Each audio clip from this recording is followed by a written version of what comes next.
వికారాబాద్ జిల్లా పరిగి మండలం రాపోలు గ్రామంలో దారుణం జరిగింది. అర్ధరాత్రి తల్లి కొడుకులపై గుర్తు తెలియని వ్యక్తులు కత్తితో దాడి చేశారు.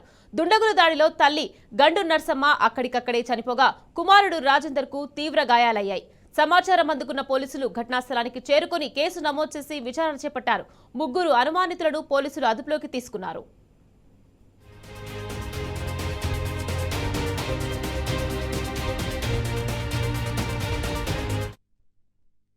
నా పెళ్ళాన్ని చంపిండ్రు. ముందు నా పెళ్ళం తాని కొడుకుని లేపుతాని చంపిండ్రు.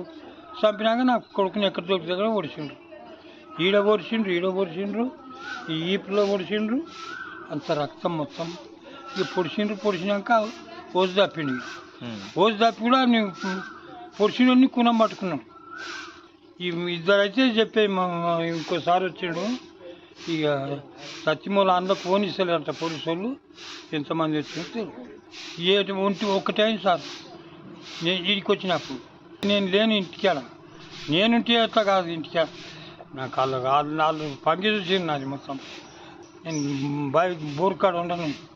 వేసుకొచ్చినాక నన్ను లేపిండు. చలి పెడితే స్కూల్లో వచ్చి పడినా. అప్పుడు లేపిండు వచ్చి.